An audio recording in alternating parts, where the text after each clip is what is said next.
warahmatullahi wabarakatuh. Saya Irma Martini dari Program Studi Pendidikan Kimia dengan NIM 223702210016 dengan nomor daftar ujian 20211103642. Terima kasih. Ya, kita mulai ya pembelajaran hari ini. Assalamualaikum warahmatullahi wabarakatuh. Waalaikumsalam warahmatullahi wabarakatuh. Ya, selamat siang untuk anak-anak Ibu ya. Terima kasih yang telah bergabung di kelas kimia. Ya, semoga kalian dalam keadaan sehat ya. Kemudian juga walaupun kita pembelajarannya masih tetap daring, tapi kita masih tetap semangat untuk belajar ya.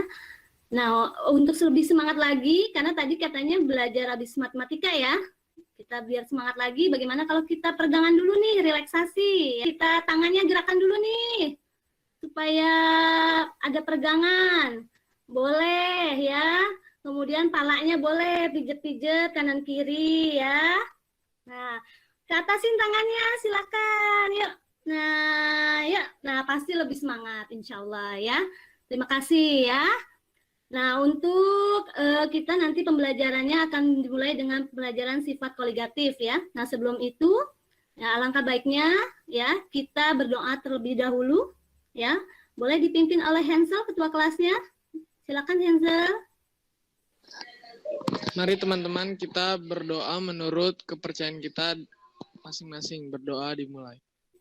Berdoa selesai. Ya, baik. Terima kasih kepada Hensel yang telah memimpin untuk teman-temannya berdoa ya. Di pembelajaran hari ini juga Ibu ingatkan kembali untuk mengabsen ya, mengisi absen di Google Form yang sudah Ibu berikan di GCR. Ya, untuk hari ini ya, Senin 19 Juli 2021 ya, kita akan membahas materi pembelajaran tentang sifat koligatif larutan ya, yang khususnya yaitu nanti penurunan titik beku itu sendiri ya. Nah, di sini ya, sifat koligatif larutan nanti akan dibagi menjadi 4 ya. Ada penurunan tekanan uap, kemudian kenaikan titik didih, penurunan titik beku, dan tekanan osmotik. Ya, nah nanti kita fokuskan di penurunan titik bekunya saja ya, karena hanya 1 kali pertemuan. Nanti berikutnya baru kita bahas yang lain ya. Ibu ingatkan kembali untuk absen ya. Untuk absen tadi ya di Bitly absen kimia 2021 yang sudah Ibu bagikan di GCR. Ya, nah kemudian, nah ini Ibu mau tanya dulu nih ya, masih ingat nggak sih tentang larutan? Apa sih larutan? Ada yang bisa? Larutan adalah campuran dari dua buah zat, terdiri dari dua buah zat, yaitu zat pelarut dan zat terlarut. Zat pelarut itu yang jumlahnya lebih banyak. Oh ya betul, pinter sekali, betul. Ya, tangan buat Akmal ya. Jadi larutan itu memang ada 2 zat ya, ada zat pelarut dan ada zat terlarut. Zat pelarutnya sudah yang lebih banyak ya kandungannya, komposisinya. Nah, di sini kita pernah juga belajar larutan elektrolit dan non elektrolit. Ya, ada yang tahu larutan elektrolit itu apa? Larutan elektrolit itu kayak larutan yang bisa menghantarkan zat listrik itu kayak gitu, Bu. Pinter. Ya. Kemudian non elektrolitnya? Dia itu tidak bisa menghantarkan zat listrik gitu. Pinter ya, jadi itu prasyarat sebelum kita belajar ke larutan koligatif ya, sifat koligatif. Jadi betul ya, larutan elektrolit itu larutan yang dapat menghantarkan arus listrik. Masih ingat nggak sih kandungan zat elektrolit ada apa sih kok bisa menghantarkan arus listrik? Ada yang bisa? Saya, Bu, ada ion-ion. Ada ion. Terdiri dari ion-ion, Bu. Jadi ya, kalau pas dilarutin dia akan terpisah menjadi ion-ion yang bergerak bebas. Alhamdulillah masih pada ingat ya pembelajaran kelas 1 ya. Alhamdulillah memang larutan elektrolit itu larutan yang terkandung ion-ion yang sehingga dia bisa bergerak bebas sehingga dapat menghantarkan arus listrik. Betul, pinter ya. Nah, di sini sebelum Ibu mulai pembelajaran kita pretest terlebih dahulu ya. Siap-siap, silakan.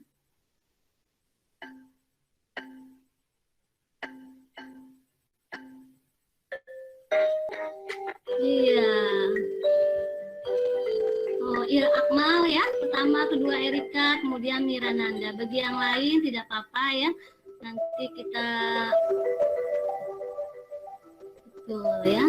Nah ini ya nilainya. Oh, banyak. Oh, ada yang 100, alhamdulillah masih ingat pelajaran sebelumnya ya. Terima kasih ya. Adapun kompetensi dasar yang akan Ibu berikan di kalian ya untuk pembelajaran sifat koligatif hari ini ya, yaitu menganalisis fenomena sifat koligatif larutan, penurunan tekanan uap, jenuh kenaikan titik didih, kemudian penurunan titik beku dan tekanan osmosis. Ya, cuma hari ini kita fokus ke titik beku ya, Nak. Kemudian menyajikan hasil penelusuran informasi tentang kegunaan prinsip sifat koligatif larutan dalam kehidupan sehari-hari. Ya, adapun tujuan pembelajarannya ya, melalui diskusi ya, Ibu berharap kalian nantinya akan bisa menjelaskan pengertian titik beku dan penurunan titik beku larutan dengan benar ya, poin-poinnya ya. Nah, di sini ya, sebelum mempelajari bab itu kita lihat dulu. Nah, ini manfaatnya ya. Selama ini masih kurang dalam memahami hujan buatan. Banyak dari kita yang berpikir bahwa hujan buatan itu dilakukan hanya dengan cara menaburkan garam dapur di udara melalui pesawat terbang. Atau ada juga nih yang bilang pakai metode unik dengan cara menyimpan air garam di sebuah wadah untuk kemudian ditempatkan di halaman rumah agar terjadi hujan. Apakah benar hanya dengan begitu? Ternyata metode hujan buatan tidak sesederhana itu loh. Nah, untuk lebih jelasnya, mari kita simak video berikut ini. Ibu menampilkan salah satu manfaat dari sifat koligatif ya, sebagai untuk kalian termotivasi untuk pelajaran kita hari ini, yaitu hujan buatan ya. Kita lihat dulu ya videonya. Dengan istilah teknologi modifikasi cuaca. Sebelum ke sana lagi ya, nah di sini ya Ibu mau tanya dulu nih ya, untuk penurunan titik beku sendiri ya. Pernahkah kalian melihat pembuatan es putar? Ada yang pernah lihat nggak? Abang-abang jualan es putar atau es yang iya pinter. Udah ya Rania ya. Nah, bawa kulkas nggak sih dia? Atau bawa pendingin nggak sih buat saat dagang? Enggak ya. Tapi kok bisa jadi es ya? Kenapa ya? Bu. Pakai apa? Garam, Kita, Bu. Garam sama sepatu, Bu. Kenapa? Garam Pakai sama garam. sepatu. Pakai garam, Ibu. Iya, pintar. Jadi pakai garam. Jadi buat apa fungsinya garam? Nanti kita yang pelajari pada bab ini ya. Nah, di sini kita lihat dulu ya. Kita lihat dulu bagaimana pembuatannya. Silakan ya. Pengen nikmatin yang sejuk-sejuk, mau bahan dicampur menjadi satu ya guys. Baca es batu dulu ya guys. Es inilah yang digunakan sebagai penurun suhunya. Masukkan pecahan es batu ke dalam sebuah ember. Jangan terlalu penuh ya guys. Di bagian tengahnya diberi ruang untuk tabung es krimnya. Nah, bahan kuncinya adalah penambahan garam guys. Garam ini berfungsi menurunkan suhu es batu. Pada prinsipnya, partikel garam mampu mengganggu kestabilan partikel es ya guys, sehingga memutus rantai ikatannya. Dengan begitu, es mengalami peleburan tanpa adanya penambahan panas dari luar. Nah, karena peleburan es tetap membutuhkan energi, makanya mereka menyerap panas yang ada dari bahan es batunya tadi tuh. Makanya cepat beku ya guys. Oh iya, kalau es batu biasa suhunya berkisar sekitar 0 sampai minus 3 derajat Celcius. Dengan adanya penambahan garam, suhunya jauh di bawah itu loh. Makanya garam yang digunakan juga banyak tuh. Hampir menghabiskan sekitar 5 kg lebih dalam sekali pembuatan es krim. Proses yang gak kalah penting adalah proses memutar-mutar tabungnya ya guys. Proses inilah yang menjadi dasar penyebutan es putar pada awalnya. Tapi sebelum diputar, adonan esnya dikasih tambahan kelapa muda yang udah diserut ya guys. Biar kelapanya makin terasa tuh. Setelah itu, baru deh tabung es diputar-putar selama hampir 2 jam. Putarnya harus arah ya guys. Gak boleh berganti arah, nanti pusing.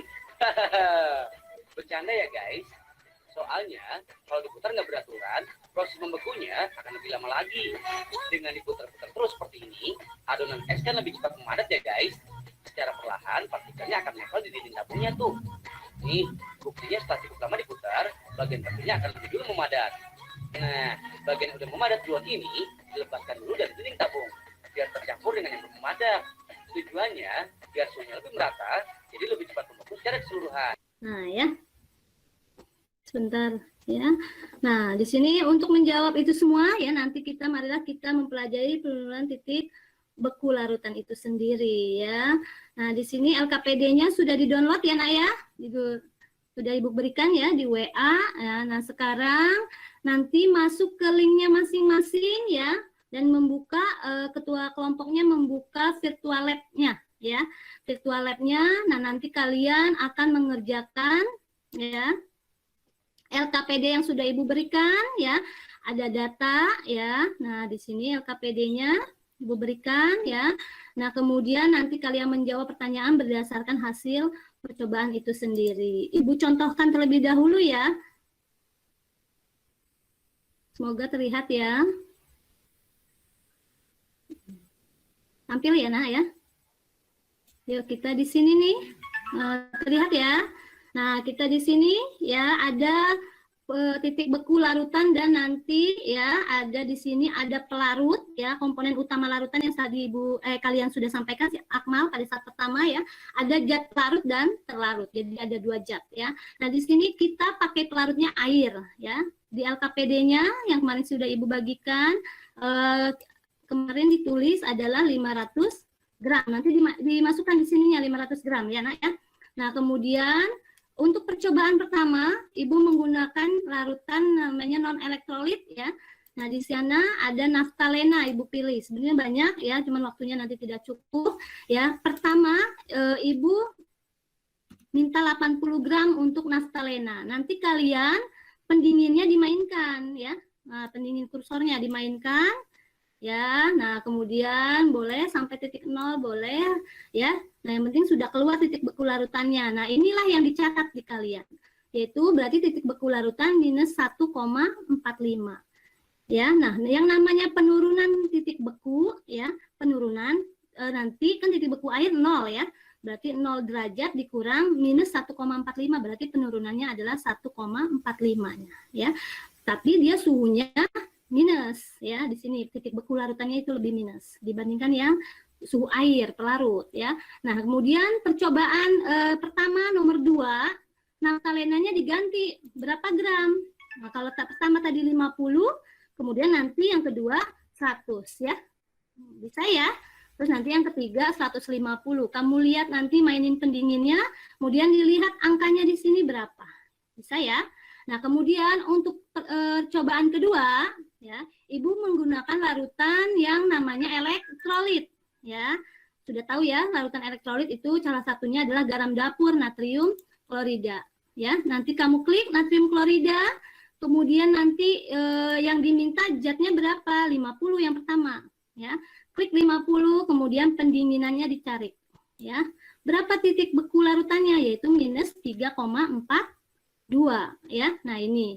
Nanti ganti lagi untuk percobaan kedua nomor 2 mintanya 100 ya. Nah, nanti ganti 100, kemudian yang ketiga 150 ya. Seperti itu. Nanti LKPD-nya ya, LKPD-nya seperti ini. Nah, kalian jawab nanti ya. Jadi percobaan 1 berdasarkan hasil percobaan 1 ya, yang tadi dia non elektrolit, bagaimana titik beku larutannya, kemudian penurunan titik bekunya bagaimana. Percobaan kedua ya, nanti dia adalah elektrolit. Ya, bagaimana terhadap titik beku larutan, kemudian gimana terhadap penurunan titik beku larutannya. Yang ketiga nanti ya, kalian menjawab membedakan gramnya sama ya, 50-50, tapi kamu bandingkan antara non elektrolit yang naftalena dengan natrium klorida yang elektrolit. Bagaimana sifat titik bekunya berapa, kemudian penurunannya berapa ya. Bisa ya, Nak ya? Kita masuk ke link diskusinya masing-masing ya. Ke link diskusinya masing-masing Ibu berikan di chatnya ya. Nanti kita diskusi di kelompok sana ya. Ini adalah kelompok satunya sudah Ibu bagikan kemarin di. Nah, kita lihat titik beku jadi berapa. Oh, ternyata ternyata titik bekunya jadi negatif 6,83 derajat Celcius. Jadi misalkan kamu punya air 500 gram nih. Habis itu kamu tambahin garam 100 gram. Nah, itu kamu harus suhu ruangan, suhu ininya harus sedingin negatif 6,83 derajat Celcius baru si larutan garam tadi itu bisa beku. Kalau masih kurang, dia nggak bakal beku nih. Tuh. Kalau kurang nih 3 derajat, negatif 3 derajat Celcius. Dia masih kurang, masih suhunya belum terlalu dingin untuk membukukan larutan ini. Jadinya pokoknya titik beku larutannya jadi negatif 6,83 derajat Celcius. Perubahannya berapa nih? Perubahan titik bukunya. Coba Alfi jawab, Alfi. Jadi 6,83 derajat Celcius bukan mal. Iya, betul. Penurunan titik bukunya. Terima kasih untuk kelompok 1 dan Akmal dan teman-teman yang sudah berdiskusi aktif ya di kelasnya. Balik lagi kita ke room besar ya, Nak. Yuk, terima kasih. Oke, Bu. Sebelumnya di sini ada yang jawabannya beda nggak?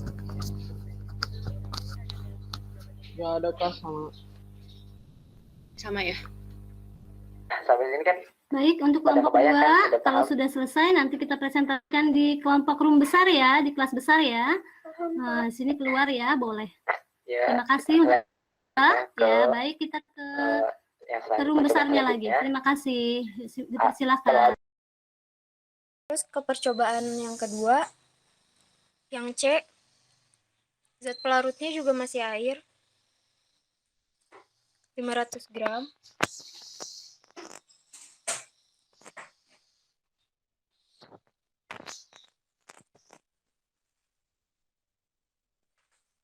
Zat terlarutnya natrium klorida 150 gram.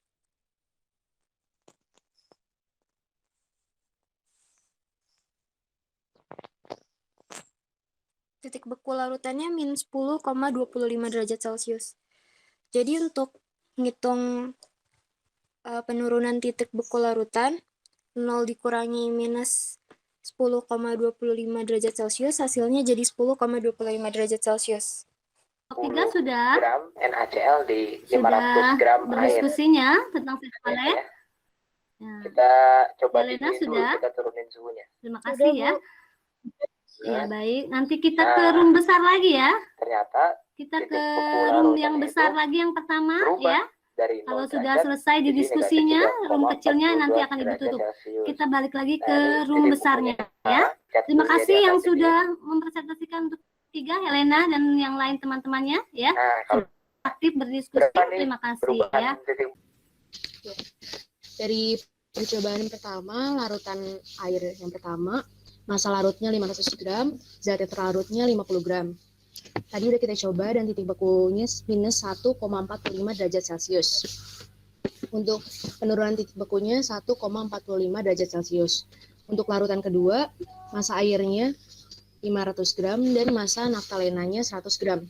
Titik bekunya minus 2,9 derajat Celcius dan delta TF-nya itu 2,9 derajat Celcius. Untuk larutan ketiga, massa pelarutnya 500 gram dan zat yang terlarutnya 150 gram. Untuk titik bekunya minus 4,35 derajat Celcius dan delta TF-nya itu 4,35 derajat Celcius. Sama ya dengan kelompok lain? Kelompok 1 dan 3 sama ya? Sama, Bu. Sama, bagus. Ya, lanjutkan Mira untuk percobaan 2-nya. Untuk percobaan yang kedua, larutan pertama, massa airnya 500 gram dan massa garamnya 50 gram. Titik bekunya minus 3,42 derajat Celcius dan penurunan titik bekunya yaitu 3,42 derajat Celcius. Larutan kedua, massa pelarutnya sama. Untuk massa garamnya 100 gram dan titik bekunya minus 6,83 derajat Celcius. Untuk penurunan titik bekunya 6,83 derajat Celcius. Untuk larutan ketiga, massa pelarutnya sama. Massa garamnya 150 gram dan hasil dari titik bekunya minus 10,25 derajat Celcius dan untuk penurunan titik bekunya 10,25 derajat Celcius. Ya, bagus. Sama ya dengan kelompok 1 dan 3 hasil percobaannya. Sama, Bu. Sama ya. Kemudian pertanyaan 1 boleh jawab Mira dulu kelompok 1 kelompok 2 Mira. Untuk pertanyaan yang pertama, berdasarkan hasil percobaan 1, bagaimana pengaruh massa larutan naftalena terhadap poin A yaitu titik beku larutan dan B poin penurunan titik beku larutan. Untuk poin A, semakin banyak zat terlarut, massa naftalena, maka nilai penurunannya semakin besar, sehingga titik beku larutan akan semakin rendah. Sedangkan pada poin B, pada masa pelarut air, saat ditambahkan zat larut, massa naftalena terjadi penurunan uap jenuh larutan.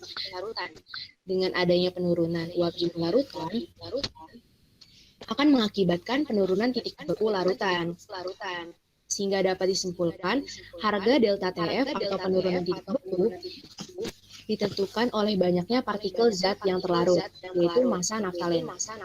Ya, hebat, pinter ya. Terima kasih untuk kelompok 2. Hebat semua. Pinter-pinter semua. Berdiskusinya juga berjalan dengan baik ya. Terima kasih. Tepan dong untuk kelompok 2.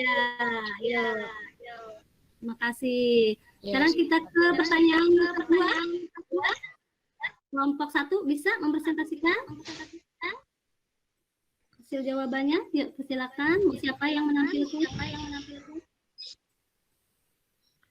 Ketuanya? Bisa, Bu. Ya, baik. Silakan, Akmal. Yang pertanyaan nomor 2 ya, Bu. Ya, baik, nomor 2. Pertanyaan nomor 2 ini berdasarkan hasil percobaan 2, yaitu percobaan air ditambahkan dengan garam NaCl. Nah, bagaimana pengaruh massa larutan natrium klorida terhadap A. titik beku larutan, B. penurunan titik beku larutan. Jadi berdasarkan percobaan tadi,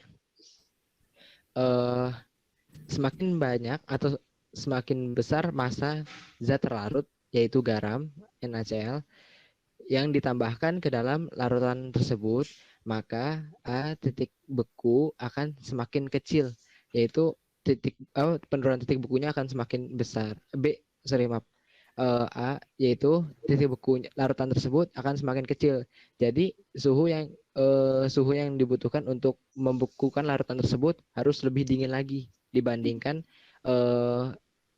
suhu titik beku saat sebelum ditambahkan garam tersebut. Lalu yang B, penurunan titik beku larutan. Nah, penurunan titik bekunya ini akan semakin besar karena semakin kecil suhu yang dibutuhkan untuk membekukannya, perubahan dari titik beku awal yaitu 0 derajat Celcius menjadi titik beku akhir setelah ditambahkan setelah ditambahkan zat terlarut tersebut itu akan berbeda. Jadi penurunan titik beku larutannya akan semakin besar. Ya. Baik, terima kasih untuk kelompok 1. Ya, bagus. Semua untuk kelompok 1 pintar semua. Ya, tepuk tangan untuk kelompok 1. Alhamdulillah ya.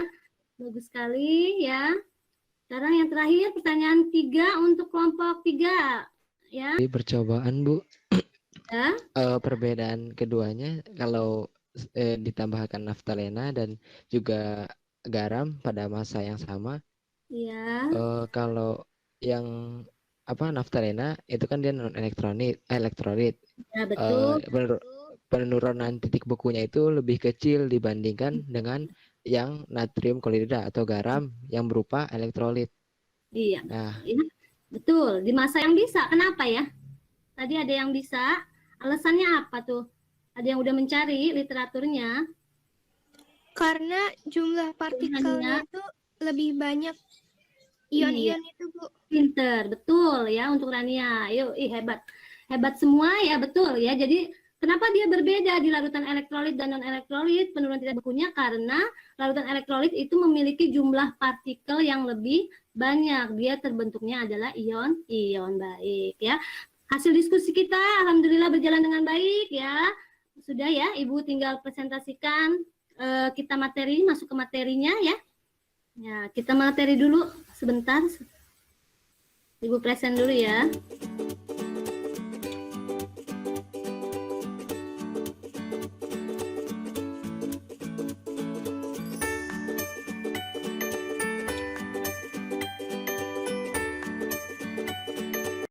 Jadi tadi yang kalian sudah diskusikan itu adalah titik beku ya, adalah salah satu dari ya sifat koligatif itu sendiri ya. Nah, di sini yang dimana makan sifat koligatif itu apa sih ya? Kita lihat dulu nih ya. Nah, sifat koligatif adalah sifat-sifat fisis larutan yang hanya ditentukan oleh jumlah partikel dalam larutan dan tidak bergantung jenis partikelnya. Jadi banyak sedikitnya jumlah partikel ya dia berpengaruhnya. Nah, di sini sifat koligatif meliputi nanti penurunan titik beku yang di awal tadi Ibu sudah jelaskan ya. Ada kenaikan titik didih, penurunan tekanan uap dan tekanan osmotik larutan. Nah, di sini yang kita bahas hari ini adalah titik beku, penurunan titik beku. Di mana pengertian titik beku itu adalah suhu pada saat fase cair ya dan fase padat berada dalam kesetimbangan. Jadi dia mau membeku ya, mau menjadi padat ya, khususnya pelarut air ya.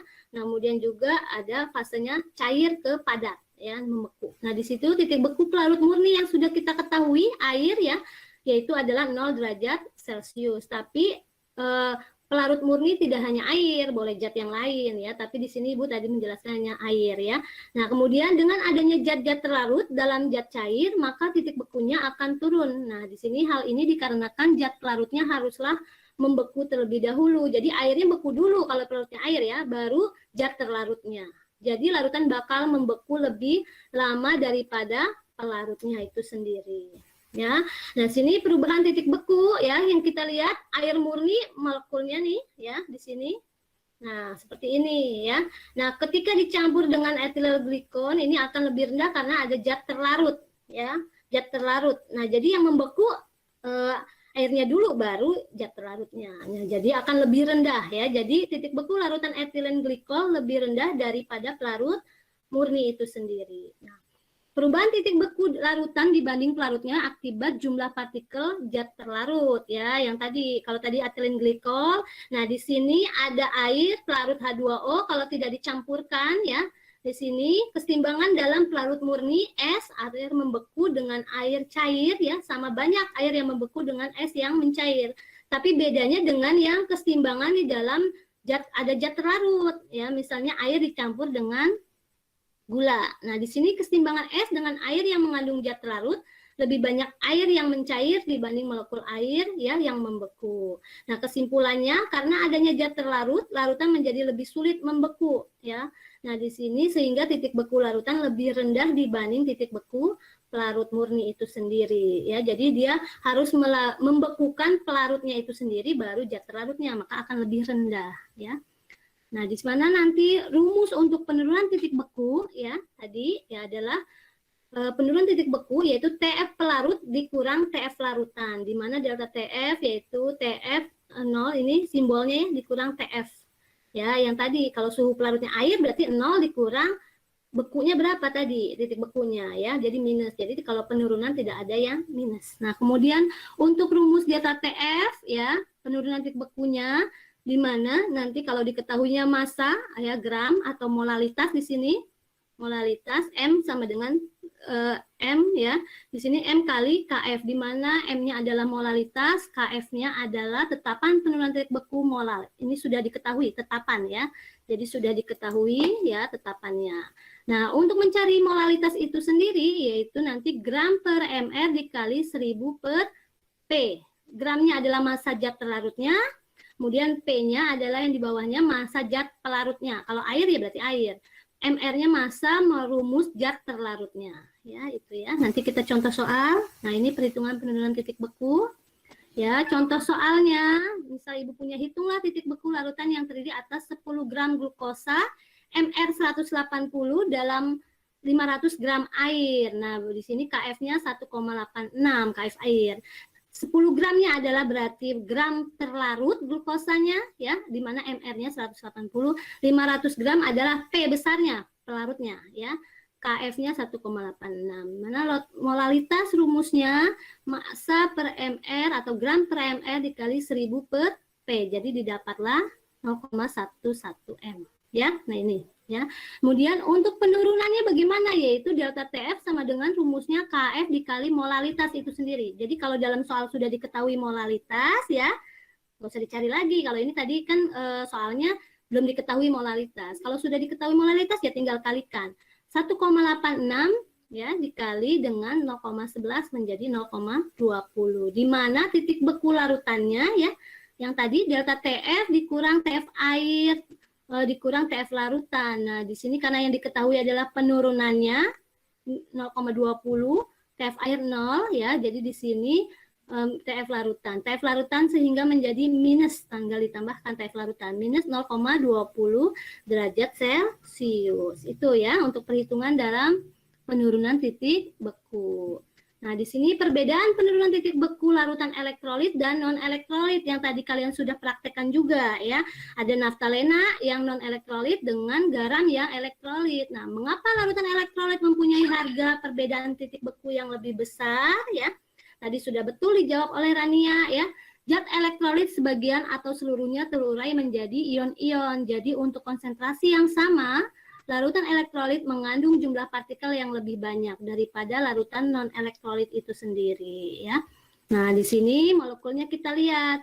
Kalau molekul urea non-elektrolit kalau punya 10 molekul ya hasilnya 10 partikel. Tapi beda dengan NaCl. Kalau 10 molekul NaCl menjadi 10 molekul NaCl ya, ternyata menghasilkan 20 partikel terlarut. Kenapa? Karena Na-nya terpisah dengan Cl. Jadi Na+ yang dipelajari kelas 1 ya. Masih ingat reionisasi? NaCl akan menghasilkan Na+ plus Cl-. Jadi di sini nanti Na10, Cl-nya 10 partikel, jadi 20. Tuh ya, bedanya itu. Jadi larutan elektrolit akan mempunyai penurunan titik beku yang lebih besar, lebih dingin jadi dia. Titik bekunya lebih minus ya, lebih rendah.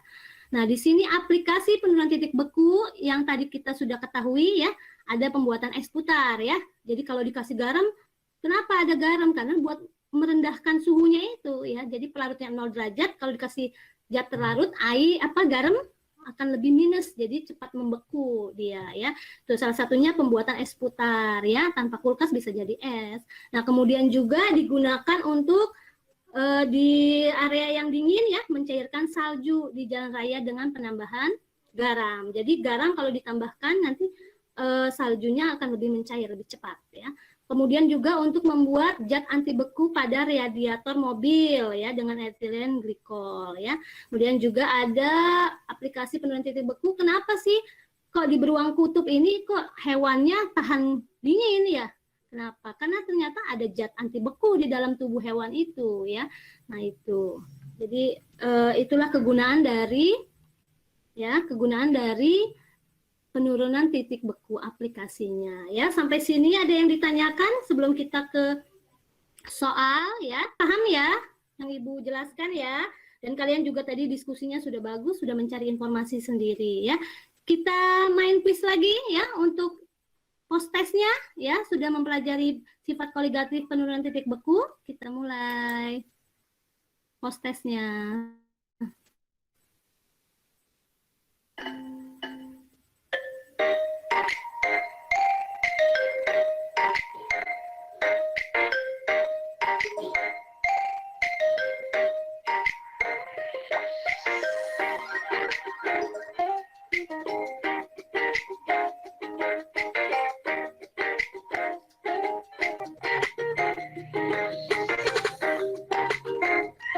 Satu orang lagi ya, kita sudah ya. Nah, kita akhiri ya. Sudah semua ya? Sudah semua ya. Kita Sudah, Bu. Lengkap. Iya, siapa nih? Mona ya, Mona, Akmal dan Rania. Mona, Akmal dan Rania, selamat ya. Bagi yang nilainya sudah bagus ya, tolong pertahankan. Bagi yang belum masih di bawah KKM, nanti kita belajar lagi ya. Boleh tanya-tanya ke temannya yang sudah bisa atau japri ibu juga boleh. Kita belajar lagi ya. Jangan berkecil hati. Masih tetap harus semangat belajar ya. Nah, yang sudah dapat 100 di atas KKM 87, oh banyak ya. Nah, bagus, terima kasih ya.